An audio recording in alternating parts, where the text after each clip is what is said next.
आज आपल्याला public economics या विषयामधलं जे इंट्रोडक्शन आहे युनिट 1 मध्ये 1.1 the role and function of the government in an economy म्हणजेच भारतीय अर्थव्यवस्थेमध्ये सरकारची भूमिका आणि कार्य काय आहे हे पाहायचं आहे।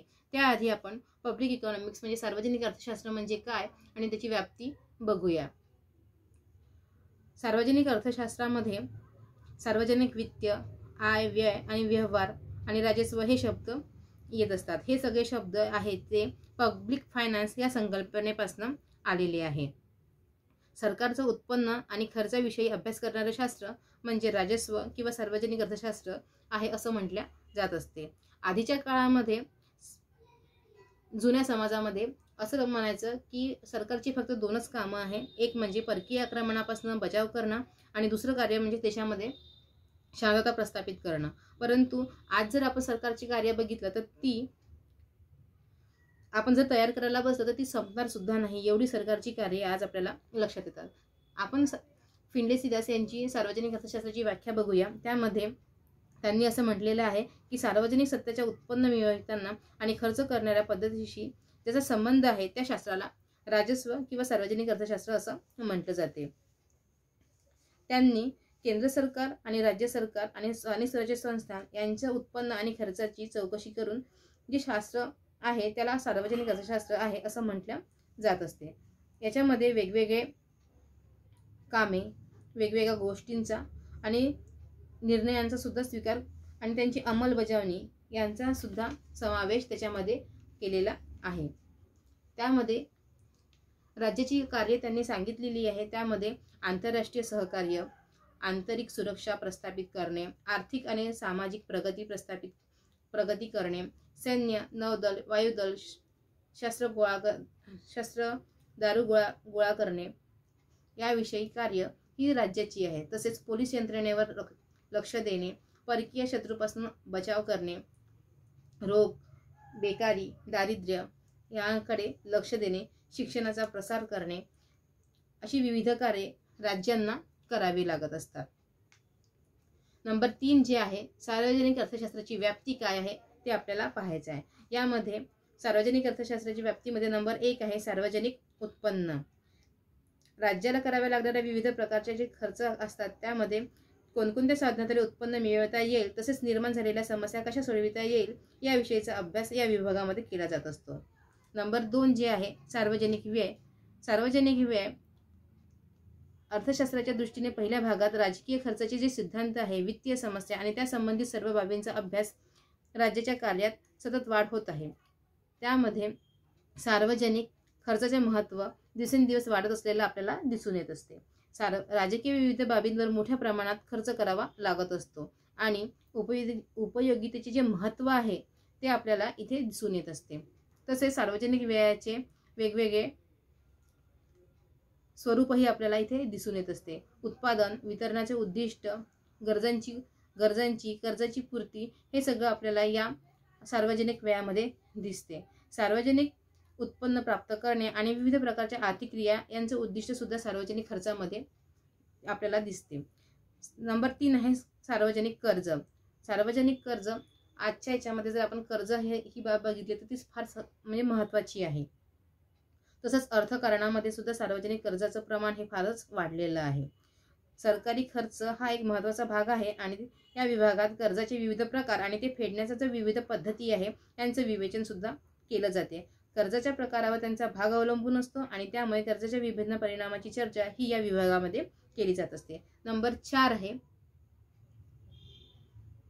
वित्तीय प्रशासन। सरकारचे उत्पन्न आणि खर्च विषय कोणकोणते खाते उघडावे आणि ते कोणत्या तत्वाप्रमाणे निर्माण करावे याबाबत शास्त्रीय दृष्टिकोनातून अभ्यास या विभागामध्ये केला जात असतो। या विभागाला वित्तीय प्रशासन असं सुद्धा म्हटलं जात असते आणि या विभागामध्ये अंदाजपत्रक तसेच खाते परीक्षण यांच्या प्रामुख्याने विचार केला जातो आणि अंदाजपत्रक हे कसं तयार केले जाते, त्याची उद्दिष्टे काय असते आणि त्याचा काय परिणाम होऊ शकतो या सगळ्यांचा विचार यामध्ये केला जातो। नंबर 5 आहे संघीय वित्त। संघीय वित्ताचं महत्त्व हे आज दिवसेंदिवस आपल्याला वाढलेलं दिसून येते, कारण राजस्वाचा तो एक भाग आहे। जगात काही जे देश आहेत त्यांनी संघीय शासन व्यवस्था ही स्वीकारलेली आहे, जसं भारत, ऑस्ट्रेलिया। त्यामुळे केंद्र सरकार आणि त्यांच्याशी संबंधित विविध घटकांमध्ये वित्तीय संबंध कशा प्रकारे ठेवावे, त्याचप्रमाणे विविध प्रक्रियांचे विभाजन कशा रीतीने करावयाचे, या अनुषंगाने निर्माण होणाऱ्या निरनिराळ्या समस्या कशा सोडवाव्या, म्हणूनच या विभागाला महत्त्व आणि उपयुक्तता याची वाढलेली आपल्याला दिसून येते. नंबर 6 जे आहे आर्थिक स्थिरीकरण. अर्थव्यवस्थेमध्ये आर्थिक अस्थैर्य कमी करून स्थैर्य निर्माण करणं ही फार महत्त्वाचं आहे आणि ही जबाबदारी सुद्धा सरकारची आहे. नंबर 7 आहे आर्थिक वृद्धी. आर्थिक स्थैर्य ही औद्योगिकदृष्ट्या विकसित राष्ट्र समुदायाची एक अडचण आहे. तसंच आर्थिक वृद्धी ही वाढविणं फार गरजेचं आहे, कारण की आर्थिक विकास जर करायचा असेल तर आर्थिक वृद्धी ही गरजेची आहे. परंतु अल्पविकसित देश किंवा विकसनशील देश आहे त्यांची आर्थिक वृद्धीची जी पातळी आहे ती फार कमी आहे. अशा प्रकारे आपल्याला सार्वजनिक अर्थशास्त्राची व्याप्ती दिसून येत असते. आपला जो महत्त्वाचा प्रश्न आहे 1.1 मधला तो आहे सरकारची अर्थव्यवस्थेमध्ये भूमिका आणि कार्य काय आहे ते स्पष्ट आपल्याला इथे करायचं आहे.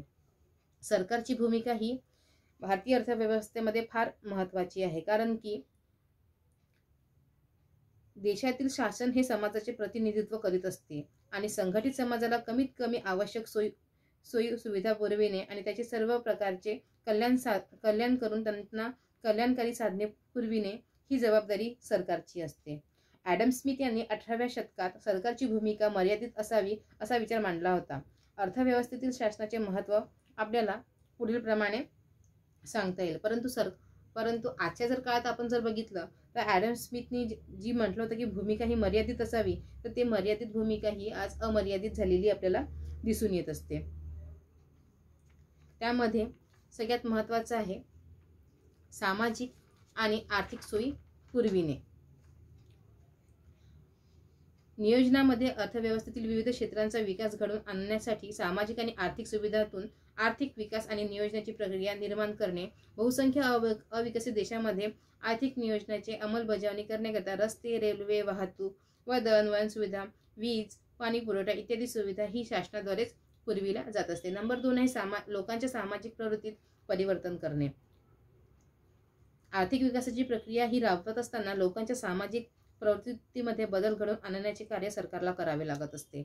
देशातील सामाजिक प्रवृत्ती, मूल्य व समाजरचना विशिष्ट जाती व धर्मावर आधारित असते. समाजाच्या मूलभूत प्रवृत्तीत आणि राजकीय व्यवस्थेत बदल करण्याकरिता कायदेशीर मार्गाचा अवलंब सुद्धा सरकारला कधी कधी करावा लागत असतो. नंबर 3 आहे सगळ्यात महत्त्वाचा म्हणजे शिक्षणाचा प्रसार करणे. शिक्षणाचा प्रसार हा फारसा झालेला नाही आहे. भारतासारख्या अविकसित देशामध्ये सुद्धा आजही 70% लोक हे निरक्षर आहे. त्यामुळे शिक्षणाच्या वेगवेगळ्या सोयी उपलब्ध करून शिक्षणाचा प्रसार करणं हे फार महत्त्वाचं काम सरकारला करावं लागत असते. नंबर 4 आहे लोकसंख्या नियंत्रित करणे.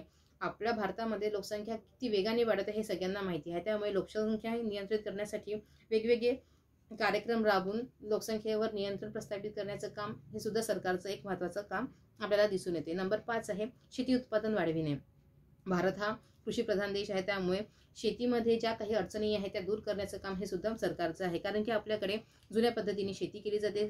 शेतकऱ्यांचा कर्जबाजारीपणा हा वाढलेला आहे. जलसिंचनाच्या सोयी सुद्धा जुन्या प्रकारच्या आहे आणि शेती सुद्धा जुन्या पद्धतीने केली जात असते. आणि सगळ्यात महत्त्वाचं म्हणजे शेतकरी हे अशिक्षित आहे. त्यामुळे या सगळ्या सोयी पुरविण्याचं काम हे सुद्धा सरकारचं आहे. त्यासाठी सरकार वेगवेगळी कामं करीत आहे. नंबर 6 जे आहे चांगल्या धोरणांची अंमलबजावणी. आर्थिक विकासाकरता सरकारचे व्यापक आणि परिणामात्मक वित्तीय धोरण महत्त्वाची भूमिका पार पाडण्यासाठी असते. सरकारच्या वित्तीय धोरणावर आर्थिक विकास अवलंबून असतो आणि आर्थिक विकासात उत्पन्न वाढत असताना समाजातील जास्तीत जास्त प्रमाणात बचत गोळा करून नियोजनाकरिता आवश्यक निधी देशांतर्गत भागात उभारण्याची महत्त्वाची भूमिका ही सरकारद्वारेच पार पाडली जात असते. नंबर 7 आहे कल्याणकारी राज्याची निर्मिती करणे. नियोजनाचा स्वीकार केल्यामुळे देशामध्ये सर्वसामान्य लोकांना आवश्यक सेवा कमी किमतीमध्ये पुरविण्याचा प्रयत्न सरकारने केलेला आहे. देशात समानता निर्माण करण्याचं काम सुद्धा सरकारने केलेलं आहे. काम करण्यास सक्षम असलेल्या लोकांना रोजगार पुरविण्याचं काम सुद्धा सरकारने केलेले आहे. ही सगळी महत्त्वाची कामे सरकार करतच आहे. तसेच आर्थिक धोरणे समाजाच्या कल्याणात वाढ करण्यासाठी उपयुक्त कशी ठरणार आणि त्याची भूमिका कशी राहणार आणि ती कशा प्रकारे त्याची अंमलबजावणी केली जाईल ही सगळी याकडे लक्ष देण्याचं काम सुद्धा सरकार करत असते आणि अंमलबजावणी ही प्रभावीपणे झाली पाहिजे याकडे सरकार लक्ष देत असते. तसेच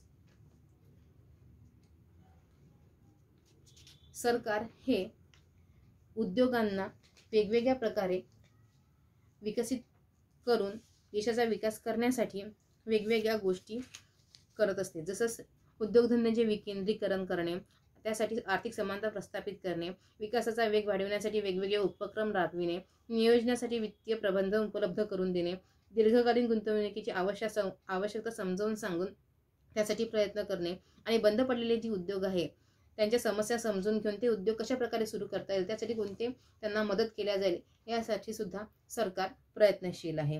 त्यासाठी सरकारने काही आणखी वेगवेगळी कामं केलेली आहे, ज्यामध्ये सगळ्यात महत्त्वाची कामं म्हणजे आधारभूत संरचनांचा विकास करणे, देशाचा पाया मजबूत करण्यासाठी उद्योगांचा पाया मजबूत करणे, भांडवल निर्मितीला प्रोत्साहन देणे, प्रादेशिक संतुलन साधणे, आयात निर्यात धोरणांचा विकास करणे, रोजगार निर्मितीला प्रोत्साहन देणे, उत्पादनात वाढ करण्याच्या दृष्टीने उपक्रम राबविणे, लघु आणि कुटीर उद्योगांचा विकास करण्याकरिता वेगवेगळे कार्यक्रम किंवा वेगवेगळ्या सोयी उपलब्ध करून देणे, आर्थिक सत्तेचे केंद्रीकरण टाळण्याच्या दृष्टीने प्रयत्न करणे, सामाजिक समता प्रस्थापित करण्याच्या दृष्टीने वेगवेगळे कार्यक्रम राबविणे, ही सगळी कामे सरकारद्वारे केली जात असते. अशा प्रकारे सरकारची भूमिका काय आहे हे आपल्याला दिसून येते. तुम्हाला पेपरमध्ये 16 मार्काचा प्रश्न हा येतोच की अर्थव्यवस्थेत सरकारची भूमिका आणि कार्य स्पष्ट करा. हा जो प्रश्न आहे हा फार महत्त्वाचा आहे. हा 1.1 जो युनिट म्हणजे हे आहे चॅप्टर आहे आपलं, तो एक प्रश्नच तयार होत असतो आपला की अर्थव्यवस्थेत सरकारची भूमिका आणि कार्य काय आहे ते स्पष्ट करा. हा 16 मार्काचा प्रश्न आहे आणि फार महत्त्वाचा आहे. त्याप्रकारे आपल्याला 16 मार्काचा जो प्रश्न आहे त्यासारखे आपलं पूर्ण उत्तर इथे तयार होतं. कारण की व्याख्या आहे, राज्याची कार्य काय आहे हे आपण थोडक्यामध्ये समजून घेतलेली आहे, सार्वजनिक अर्थशास्त्राची व्याप्ती आपण समजून घेतलेली आहे आणि सरकारची भूमिका आणि कार्य हे आपण इथे समजून घेतलेलं आहे. अशा प्रकारे आपला इथे 1.1 हे चॅप्टर फिनिश होते.